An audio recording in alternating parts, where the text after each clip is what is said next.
Can you first tell me about some of your research interests? Okay. Well, I've actually been at this a long time, more than 40 years since I was in graduate school. And at that time, there was relatively little work on nonverbal communication. And it was at a time when people were just getting sensitized to the role of space in interaction. And I did some of the early studies on the effects of spatial behavior, including spatial invasions, where we picked on victims seated alone in the library and sat at various distances from them. And people made very clear adjustments to the close presence of others. For example, if somebody came on that side, you might turn away and do this, and we'd have an observer watching this. So this was a Confederate who came in, and the observer would, 2 seats away, would rate the subject's behavior. So people were clearly sensitive to inappropriate approaches from strangers and made what I described as compensatory adjustments. So I'm trying to block the presence of the other person, and I do some of this.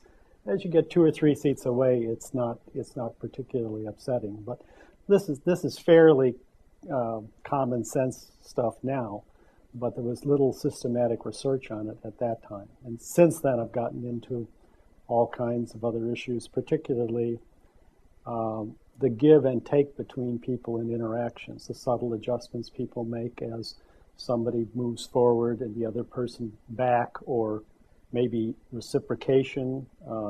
In pleasant, comfortable interactions, people tend to mimic one another.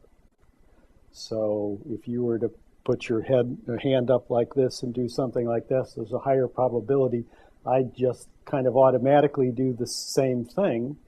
And what tends to happen consequently is people get along better, they like one another more, and also the person who's on the receiving end is more vulnerable to influence.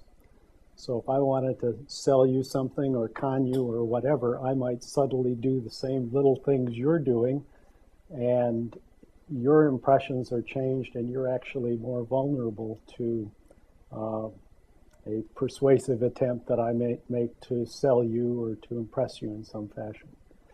The line of work that I'm going in now, that's supported by the UMRB grant, is actually on how quickly people form impressions of one another.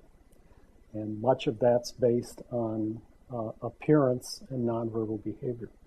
Okay, going on the research that you're doing, can you tell us what are your goals for doing this research, and basically what are you trying to find out?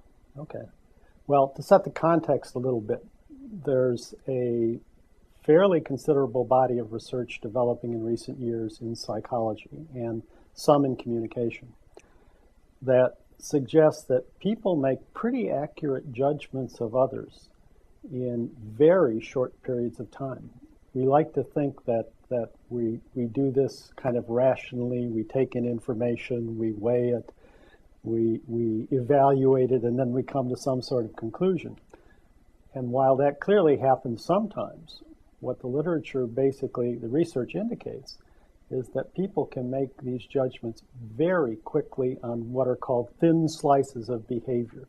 If you get anywhere from a few seconds to 60 seconds or 90 seconds, on a lot of dimensions, people are pretty accurate in making judgments of things like how extroverted this person is, the person's attitudes, how, another area, by the way, is sexual orientation. That there's some research that people make judgments, and they do this with very rapid presentations, in as little as 1/10 of a second. That you flash a picture, particularly, let's say, facial, a facial shot. And this is literally so fast that you can barely make out that it might be a person's face. And people will differ on judgments like leadership, how effective the people are, and this has even been used to make predictions in the outcomes of elections. There was a study that showed that from the characteristics of the face, and this was a number of races, I think it was congressional and Senate races over a couple of elections, that if you looked at certain facial characteristics, particularly whether somebody looked dominant, that predicted 70% of the winners. Wow. And you're not even looking at issues or anything like that.